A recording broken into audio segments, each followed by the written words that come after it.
Bismillahirrahmanirrahim. Assalamualaikum warahmatullahi wabarakatuh. Apa kabar teman-teman? Semoga teman-teman selalu dalam keadaan sehat walafiat ya. Alhamdulillah, pekan ini kita bertemu lagi bersama Ibu Fitri dalam mata pelajaran ilmu pengetahuan sosial. Nah, pada pekan hari ini kita akan belajar tema 6, panas dan perpindahannya, dengan subtema 3, tentang pengaruh kalor terhadap kehidupan. Nah teman-teman, sebelum Ibu menjelaskan terkait materi dan subtema yang akan Ibu sampaikan pada pekan hari ini, alangkah baiknya kita berdoa terlebih dahulu ya. Mari kita berdoa yang akan dipimpin oleh Ibu sendiri.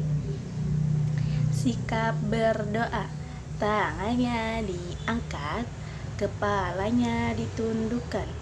Doa belajar, Bismillahirrahmanirrahim. Rabbi zidni ilman warzuqni fahman. Amin. Alhamdulillah teman-teman sudah berdoa bersama-sama. Semoga Allah memberikan kemudahan untuk belajar pada pekan hari ini. Nah selanjutnya yaitu ada aturan pembelajaran IPS. Yang pertama, pastikan duduk tegak. Yang kedua, pastikan fokus. Yang ketiga, pastikan mengerjakan proyek. Yang keempat, pastikan bekerja jujur. Yang kelima, pastikan bekerja dengan tuntas. Dan yang terakhir, pastikan mengumpulkan proyek pada tepat waktu. Inilah aturan pembelajaran IPS. Nah, selanjutnya itu di sini Ibu akan menjelaskan terkait subtemanya terlebih dahulu ya, teman-teman, mengenai pengaruh kalor terhadap kehidupan.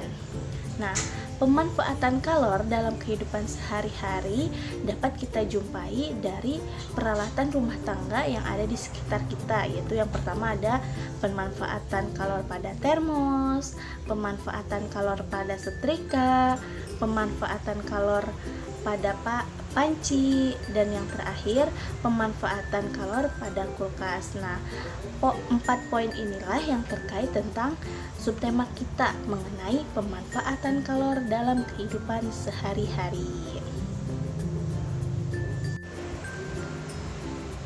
Nah, berikutnya itu ada lagu tema. Nah, lagu tema ini masih sama ya teman-teman dengan pekan yang lalu, yaitu pada subtema 2. Masih sama terkait tentang kalor. Mari kita bernyanyi terlebih dahulu yuk teman-teman. 1, 2, 3. Waktu aku belajar tentang bab kalor, ada 3 jenis peristiwa: konduksi, konveksi, radiasi. Ayo belajar dengan gembira. Konduksi adalah sebuah hantaran melalui zat partikel zat padat. Konduksi ada 2 bentuk jenisnya, isolator dan juga konduktor. Isolator, daya hantar paling panas paling sedikit. Konduktor, daya hantar paling superior. Konveksi adalah sebuah aliran disertai perpindahan partikel. Radiasi adalah sebuah pancaran tanpa melalui zat perantara. Isolator, daya hantar panas paling sedikit. Konduktor, daya hantar paling superior. Alhamdulillah teman-teman sudah bernyanyi bersama-sama. Terima kasih. Nah, selanjutnya kita akan masuk pada materi pekan hari ini teman-teman, tentang aktivitas masyarakat di beberapa wilayah mengenai permasalahan sosial di sekitar kita. Nah, di sini ada penjelasan terkait permasalahan sosial di sekitar kita, yaitu setiap warga negara mempunyai tanggung jawab yang harus dilaksanakan sesuai perannya di dalam masyarakat. Nah, salah satu perannya yaitu dengan memanfaatkan kalor. Manfaat kalor sangat penting bagi kehidupan manusia karena sangat berpengaruh bagi aktivitas sehari-hari.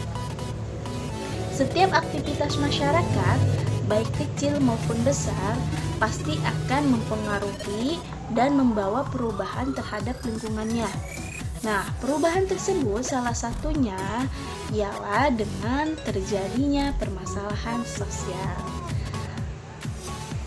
Nah, di sini ada jenis-jenis permasalahan sosial yang terjadi di lingkungan masyarakat, yaitu yang pertama ada sampah. Salah satu kebiasaan tak terpuji adalah membuang sampah sembarangan. Contohnya yang pertama, siswa membuang bungkus permen dan makanan di ruang kelas, di halaman sekolah, atau di selokan dekat sekolah. Ayo teman-teman, siapa yang pernah merasakan membuang sampah sembarangan? Jadi, kalau teman-teman sudah mengetahui terkait tentang ini, maka laksanakan sesuai dengan peraturannya ya, membuang sampah pada tempatnya. Nah, contoh yang kedua yaitu warga masyarakat membuang sampah dapur di parit, di saluran air atau di sungai. Yang ketiga, sampah pasar, sampah toko, dan sampah kantor banyak berserakan sampai ke jalan raya karena tak tertampung di bak sampah. Nah, teman-teman, inilah 3 contoh terkait permasalahan sosial yang terjadi di lingkungan masyarakat, yaitu yang pertama ada sampah. Nah, selanjutnya itu di sini ada penjelasan terkait contoh tersebut. Yang pertama, sampah yang bertebaran di sekolah mengurangi keindahan sekolah karena tidak sedap dipandang dan mengganggu kegiatan belajar mengajar. Hal ini mengurangi kenyamanan para siswa yang belajar di sekolah. Nah, inilah salah satu gambarnya terkait sampah yang berserakan yang ada di sekolah. Nah, yang kedua, penjelasan terkait sampah yang ada di jalan.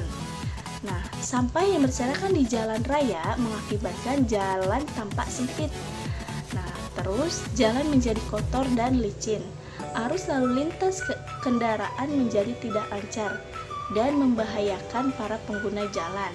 Hal ini memengaruhi kenyamanan dan keamanan para pengguna jalan tersebut. Inilah penjelasan terkait 2 contoh sampah, yaitu yang pertama sampah yang berserakan di sekolah dan yang kedua sampah yang berserakan di jalan raya. Nah, yang kedua ini terkait permasalahan sosial yang ada di lingkungan sekitar kita, yaitu kali atau sungai. Kali atau sungai kadang-kadang dijadikan tempat pembuangan sampah bagi warga masyarakat. Pabrik-pabrik atau industri-industri juga banyak yang membuang limbah ke kali tanpa diolah terlebih dahulu. Sementara itu, ada juga orang-orang yang mendirikan bangunan di bantaran kali. Semua ini membuat kali menjadi kotor dan daya tampungnya berkurang. Akibatnya, pada musim penghujan, air kali itu akan meluap, mengenangi daerah sekitar, sawah-sawah, dan pemukiman penduduk. Nah, yang ketiga itu ada bangunan liar.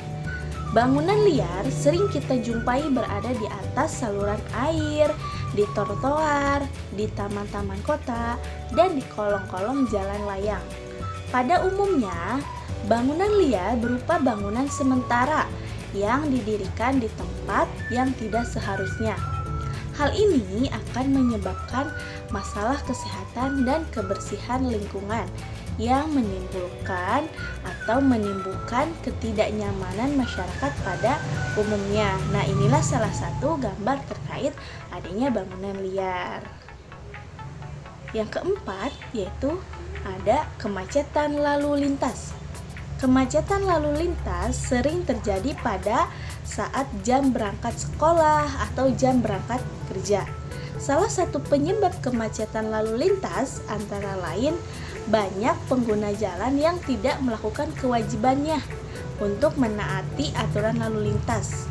Hal tersebut dapat menimbulkan ketidaknyamanan atau ketidakamanan dan ketidaknyamanan para pengguna jalan masyarakat sekitar. Inilah yang keempat, permasalahan sosial terkait kemacetan lalu lintas. Nah, dari berbagai masalah di atas, bagaimana cara kamu mengatasinya? Nah, itulah terkait materi pada pekan hari ini, teman-teman, mengenai permasalahan sosial yang ada di lingkungan masyarakat sekitar kita. Nah, selanjutnya Ibu akan menjelaskan terkait proyek pembelajaran. Proyek pembelajaran pada pekan hari ini, teman-teman, silahkan carilah informasi dari orang tuamu tentang permasalahan sosial apa saja yang terjadi di lingkungan sekitar rumahmu. Kemudian, identifikasi penyebab masalah sosial tersebut dan sebutkan bagaimana cara untuk mengatasinya. Sesuai dengan contoh yang Ibu sudah berikan ya di slide ini, di mana di sini contoh pertamanya yaitu yang Ibu contohkan terkait masalah sosial yaitu sungai kotor. Nah, penyebabnya sungai dijadikan tempat pembangunan sampah. Akibatnya, maka akan terjadi banjir yang meluap saat musim hujan.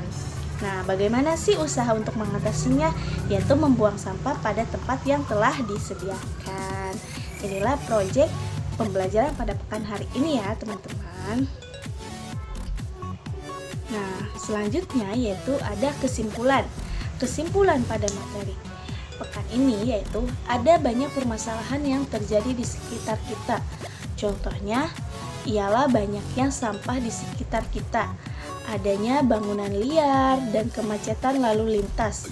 Akibatnya, pada musim penghujan air itu akan meluap atau air kali ya teman-teman, mengenai daerah yang ada di sekitar kita, sawah-sawah dan pemukiman penduduk. Ini adalah yang menjadi faktor utama ketidaknyamanan di lingkungannya. Oleh karenanya, kita butuh bersama-sama mengatasi masalah tersebut, yaitu menjadikan lingkungan kita menjadi lingkungan yang lebih nyaman. Inilah kesimpulan materi pada pekan hari ini. Nah, selanjutnya yaitu ada manfaat. Manfaatnya adalah dengan mempelajari terkait masalah yang terjadi di lingkungan kita, artinya kita sudah menambah pengetahuan baru, menambah wawasan baru terkait kondisi lingkungan kita yang sedang tidak baik-baik saja, sehingga membantu kita untuk berpikir cerdas dan mulai memperdulikan lingkungan kita dengan tujuan untuk mencapai kenyamanan kita bersama. Inilah manfaatnya terkait materi pekan ini. Alhamdulillahirabbil alamin, pembelajaran pada pekan hari ini sudah selesai. Terima kasih teman-teman, sampai bertemu di pertemuan selanjutnya. Semoga teman-teman selalu dalam keadaan sehat walafiat ya. Amin.